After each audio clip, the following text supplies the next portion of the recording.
నమస్తే. తమిళనాడులో నరాలు తెగే ఉత్కంఠకు తెరపడ్డది. ఎన్ని రోజులే? 4 రోజులే. రిజల్ట్ ఎప్పుడొచ్చింది? 4వ తారీఖు వచ్చింది. ఇయాల ఎంత? 8. అసలు ట్విస్టులు మామూలు కథలు కాదు. అభిమానులైతే కన్నీళ్లు పెట్టుకున్నారు. కొందరైతే ధర్నాలు, రాస్తారోకోలు తమిళనాడులో. ఇక గవర్నర్ లోక్భవన్ కూడా ముట్టడించే ప్రయత్నం చేసిన పరిస్థితి. మరి ముట్టడిస్తారు. ఎందుకంటే గవర్నర్ అడ్డుకుంటున్నాడు కావాలనే. గవర్నర్ అడ్డుకున్నాడు. ఈ మాట నేననుడు కాదు, మేధావులే అంటున్నారు. తమిళనాడులో ఉన్నటువంటి పార్టీ అధినేతలు కూడా మాట్లాడుతూ ఉన్నారు. అవసరమా అడ్డుకోవడము?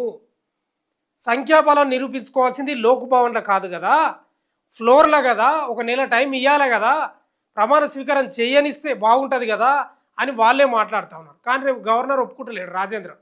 లేదు, 100% 118 మంది ఎమ్మెల్యేల సంఖ్యాబలం నాకు చూపించని ఆయన చెప్తా ఉన్నాడు. ఇదంతా నేను నిన్ననే చెప్పిన వీడియోలో, ఇదంతా కుట్ర, బీజేపీ కుట్ర. ఎందుకంటే ఈయన బీజేపీ మనిషి, గవర్నర్ బీజేపీ మనిషినా, కేంద్రం నియమించినటువంటి మనిషినా. ఇక వాళ్ళు అమిత్ షా, నరేంద్ర మోడీ ఎట్లా చెప్తే గట్లిన్నాడు. మొత్తమే అయితే లైన్ క్లియర్ అయింది. సీఎంగా ఇక మరి రేపు చేస్తాడా ఎల్లుండా ఏమో, కానీ సాయంత్రం 4:30కు విజయ్ గవర్నర్లు కలిసే అవకాశం 100% ఉంది. ఇక టీవీకి ఆఫీస్ దగ్గర అయితే క్రాకర్స్ కాల్చుకుంటూ గజం గజం దూకుతున్నారు కార్యకర్తలు. గజం గజం మామూలుగా కాదు. ఎందుకంటే వాళ్లకు ఒకటే బాధ ఏంటంటే, అసలు పార్టీ మంచి మెజార్టీ వచ్చింది, లార్జెస్ట్ పార్టీగా ఆవిర్భవించింది. అరే మా అభిమాన హీరోను లేకపోతే నాయకుడిని ప్రమాణ స్వీకారం చేస్తే మేము చూడాలి, ఆ క్షణాన్ని, ఆ ఉద్విగ్న క్షణాన్ని మేము చూడాలని వాళ్ళు కోరుకున్నారు. గవర్నర్ ఏమో ససేమిరా అంటున్నాడు, మోకాలు అడ్డుపెట్టిండు, గోడ కట్టేసిండు. ఈ ఏదన్నా కానీ పార్టీలు అయితే మద్దతు ఇచ్చినాయి. ఇప్పుడు లేటెస్ట్ అప్డేట్, అఫీషియల్గా మద్దతు ఇచ్చినాయి, లెటర్లు కూడా విడుదల చేసినాయి. ఆ పార్టీలు ఏంటంటే ఆల్రెడీ కాంగ్రెస్ ఎప్పుడో మద్దతు ఇచ్చింది, వాళ్ళు మద్దతు ఇచ్చి 3 రోజులే. ఇక మద్దతు ఇయ్యనివి చర్చలు కొనసాగినాయి ఏవైతే ఉన్నావో, సిపిఐ, సిపిఎం, వీసీకే, వీళ్ళు కూడా చర్చలు అయిపోయినాయి, సఫలం అయిపోయినాయి. వాళ్ళ యొక్క పార్టీ అధినేతలతోటి వాళ్ళతోటి వీళ్ళతోటి మాట్లాడి బేషరతుగా మద్దతు చెప్పినాయి. ఇప్పుడు ఎగ్జాక్ట్లీ మ్యాజిక్ ఫిగర్ ఎంత? 118 వచ్చింది వాళ్ళకు. అందుకే ఉబ్బి తబ్బిబ్బులు అయిపోతున్నారు తమిళనాడులో కార్యకర్తలు, నాయకులు, వాళ్ళు వీళ్ళు. ఇక మామూలుగా లేదు పరిస్థితి. మనకు ఆర్టికల్ కూడా వచ్చింది, ఇది చదివిన తర్వాత నేను చివరిలో మాట్లాడతాను. మళ్ళీ ఎట్టకేలకు విజయ్కు లైన్ క్లియర్, టీవీకేకు సిపిఐ, సిపిఎం, వీసీకే పార్టీల సపోర్టు. ఓకేనా? తమిళనాడులో ప్రభుత్వ ఏర్పాటుపై నెలకొన్న సస్పెన్స్కు తెరపడింది. మామూలు కాదు. అసలు మునివేళ్ల మీద నిలబడ్డారు ఎవరు? తమిళనాడు ప్రజలు. టీవీకే పార్టీకి మద్దతు తెలపాలని సిపిఐ, సిపిఎం, వీసీకే పార్టీ నిర్ణయం తీసుకున్నట్లు తెలిసింది. దీంతో తమిళనాడు ముఖ్యమంత్రిగా విజయ్ ప్రమాణ స్వీకారానికి లైన్ క్లియర్ అయింది. విజయ్ టీవీకే పార్టీకి కాంగ్రెస్ ఇప్పటికే మద్దతు ప్రకటించింది. టీవీకే పార్టీకి మద్దతు ఇస్తున్నట్లు సిపిఐ అధికారికంగా లేఖ కూడా విడుదల చేసింది. కాంగ్రెస్ పార్టీ నుంచి 5 ఎమ్మెల్యేల మద్దతు టీవీకేకు ఉంది. ఇప్పుడు లెఫ్ట్ పార్టీలతో పాటు వీసీకే కూడా మద్దతు ప్రకటించాయి. దీంతో తమిళనాడులో ప్రభుత్వ ఏర్పాటుకు అవసరమైన మ్యాజిక్ ఫిగర్ను విజయ్ పార్టీ చేరుకుంది. TVK 107, Congress 5, CPI 2, CPM 2, VCK 2, మొత్తం 118 మంది ఎమ్మెల్యేల బలంతో టీవీకే సంకీర్ణ ప్రభుత్వాన్ని ఏర్పాటు చేయడానికి లైన్ క్లియర్ అయింది. శుక్రవారం సాయంత్రం 4:30 గంటలకు ప్రభుత్వ ఏర్పాటుకు అవకాశం ఇవ్వాలని, గవర్నర్ను కలవాలని టీవీకి అధినేత విజయ్ నిర్ణయించారు. తమిళనాడులో అసెంబ్లీ ఎన్నికల ఫలితాలు వెలువడ్డాక తమిళనాడు గవర్నర్ రాజేంద్ర అల్రేకర్ను విజయ్ కలవడం ఇది 3వసారి కావడం గవర్నర్. నిజంగా చెప్తున్నా కదా, ఈ రాజేంద్రన్ అయితే 3 చెర్ల నీళ్ళు తాపిండు. ఇంకా ఆయన తాపిండు అనకంటే బీజేపీ వాళ్ళు తాపిండ్రు అనేదే కరెక్ట్. బీజేపీ అధిష్టానం అసలు భారతదేశంలో ఏ రాష్ట్రంలో అయినా ఇట్లాంటి సంపూర్ణ మెజార్టీ రానప్పుడు అతిపెద్ద పార్టీగా అవతరించిన పార్టీ ఏదైతే ఉంటుందో మాకు అవకాశం ఇవ్వండి అంటే ఇచ్చారు చాలామంది గవర్నర్లు, చరిత్రలు ఉన్నాయి. మరి ఈరోజేందో పంచాయతీ ఇస్తలేడు. ఎందుకంటే పైనుంచి ఫోన్ వస్తుంది కదా, నువ్వు ముప్పు తిప్పలు పెట్టాలి.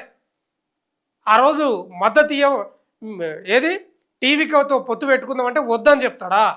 మన పవర్ ఏందో చూపించాలని పైనుంచి ఆర్డర్ వచ్చింది గవర్నర్కు, రాజేంద్రన్ అల్రేకర్కు. అందుకే ఆయన మొండి పట్టు పట్టిండు. నిజంగా చెప్తున్నా కదా, చరిత్రలు నిలిచిపోతాడు ఆయన. మీరు చూడండి, ఇంత మొండి గవర్నర్ ఏడ చూడలేదు. మరి ఘోరం పాపం ఆయన. సరే పాపం అందామా ఏమందామా, కానీ ఆయనకు మంచి మెజార్టీ వచ్చింది. అన్ని పార్టీల కంటే సీట్లు వచ్చినాయి. అయ్యా మాకు అవకాశం ఇవ్వండి, నేను ప్రమాణ స్వీకారం చేస్తా, నాతో పాటు 5-6 మంది మంత్రులు చేస్తారు ప్రమాణ స్వీకారం. ఫ్లోర్‌లో ఎమ్మెల్యేలు అందరూ ప్రమాణ స్వీకారం చేసినాక ఓ నెల రోజులకు మాకు అవకాశం ఇవ్వండి, ఒకసారి నిరూపించుకోండి మీ బలం ఏంది, మీ కథ ఏంది, మీ బలహీనత ఏందని నిరూపించుకోండి అని మీరు మాకు చెప్పాల్సింది పోయి ఇట్లా అడ్డుకోవడం ఎంతవరకు అని విజయ్ కూడా చాలా లోలోపన బాధపడ్డ పరిస్థితి. రాజకీయ అనుభవం కూడా ఉండాలి, చతురత కూడా ఉండాలి. మరి వీళ్ళు వీసీకే కానీ లేకపోతే సిపిఐ సిపిఎం వీళ్ళు కూడా ఎందుకు ఇంత తాత్సర్యం చేసిండ్రో అసలు ట్విస్టుల మీద ఏం ట్విస్టులు అవి. ఒకసారి ఏమొస్తాయి, డిఎంకే అన్న డిఎంకే పొత్తు అంటారు, డిఎంకే అన్న డిఎంకే పొత్తు, ఇక డిఎంకేకు కాంగ్రెస్కు మధ్య యుద్ధం. ఈరోజు వీడియో వచ్చింది, డిఎంకే కార్యకర్తలు ఎమ్మెల్యేలు చాలామంది వాళ్ళకి సంబంధించిన వాళ్ళు కాంగ్రెస్ వాళ్ళని తరిమి కొడుతున్నారు. అంటే దాదాపు 55 ఏళ్ళకు పైగా పొత్తున్నదంట కాంగ్రెస్కు డిఎంకేకు. ఇవాళ టీవీకేకు మద్దతు ఇవ్వడంతో వాళ్ళు జీర్ణించుకోలేక మొత్తం కక్కిండ్రు వాళ్ళ మీద. అసలు విజయ్కి వచ్చిన సీట్ల సంఖ్య ఎంతో ఒకసారి మనం చూద్దాము. టీవీకే ఎన్ని వచ్చినాయంటే 108 సీట్లు వచ్చినాయి. 108 సీట్లు వచ్చినాయి. అయితే 108 సీట్లు వచ్చినాయి కదా, విజయ్ 2 చోట్ల గెలిచిండు. 2 చోట్ల విజయ్ గెలిచిండు. అదేంటంటే తిరుచి పెరంబూరు అని ఉంది, పెరంబూరు 2 చోట్ల విజయ్ గెలిచిండు. 2 చోట్ల విజయ్ అంటే ఇక్కడ ఒకటి తీసేయాలి, అంటే 107 మాత్రమే. ఇప్పుడు టీవీకేకి ఎంత సంఖ్య బలం అంటే 107 మాత్రమే. ఓకేనా, ఇప్పుడు టీవీకే 107 తీసుకోవాలి మనం. ఇక ఐఎన్సి కాంగ్రెస్ ఎన్ని 5, ఓకేనా. తర్వాత సిపిఐ ఒక 2, సిపిఎం వీళ్ళు 2, తర్వాత వీసీకే వీళ్ళు 2, మొత్తం ఎంత 118. ఎగ్జాక్ట్లీ మ్యాజిక్ ఫిగర్ వచ్చింది. ఓ సీటు అటు లేదు ఇటు లేదు, ఎగ్జాక్ట్లీ వచ్చింది. ఈ సీట్లను ఈ సంఖ్యాబలంతో గవర్నర్ దగ్గరికి 4:30కు వెళ్ళి ఇక ఆ సీట్ల సంఖ్య బలాన్ని చూపించి మాకు బలం ఉంది, ప్రభుత్వం ఏర్పాటు చేయడానికి అవకాశం ఇవ్వాలని కోరే అవకాశం కనిపిస్తా ఉంది. కానీ ఏం రాజకీయాలు నాకు అర్థం కాదు తమిళనాడులో. ఏం రాజకీయాలు, ఏం కుట్రలు అంటే బీజేపీకి మద్దతు ఇవ్వకపోతే ఇక మీ మనిషి అని అడ్డుకుంటారా, గవర్నర్ మీ మనిషి, మీరు నియమించిన మనిషి అని అడ్డుకుంటారా?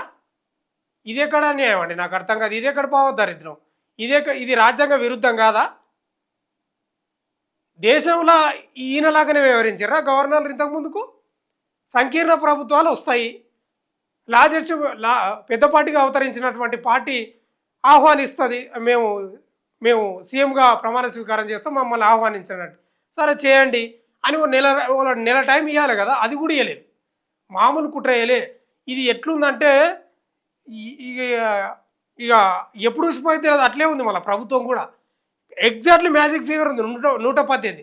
ఆ డిఎంకే నుంచి కొంతమంది ఎమ్మెల్యేలు మద్దతు పలకలేదు, అన్న డిఎంకే నుంచి రాలేదు, ఆ బీజేపీ ఒక ఆయన గెలిచింది, ఆయన రాలేదు, తర్వాత ఏదో ముస్లిం పార్టీ ఉంది వాళ్ళు రాలేదు, ఏదో డిఎండికే ఇంకో పార్టీ ఉంది ఒకటే సీట్ వచ్చి ఎవ్వరు రాలేదు. కేవలం సిపిఐ సిపిఎం వీసీకే అని ఐఎన్సి అంటే కాంగ్రెస్ ఉంది. కరెక్ట్ మ్యాజిక్ ఫిగర్ 118 ఉంది. మరి ఈ సంకీర్ణ ప్రభుత్వం ఎన్ని రోజులు ఉంటుందో అనేది కూడా డౌటే, నిజంగానే డౌట్. ఎవరు ఎక్కడ మద్దతు ఉపసంహరించుకుంటారో చెప్పలేము, భవిష్యత్తులో చెప్పలేము. కానీ విజయ్కి మాత్రం చాలా సవాళ్ళే. విజయ్ ఇచ్చిన హామీలు మామూలు హామీలు లేవు. దాదాపు తమిళనాడు ప్రభుత్వంపై 42,000 కోట్ల భారం పడుతుందంట ఆయన ఇచ్చిన హామీలు. మరి యా నుంచి తెస్తాడో తెలియదు, ఆదాయం ఎట్లా సృష్టిస్తాడో తెలియదు. ఆయన మొదట్లోనే తప్పటడుగు వేసిండు, మొదట్లోనే బోల్తా పడ్డాడు.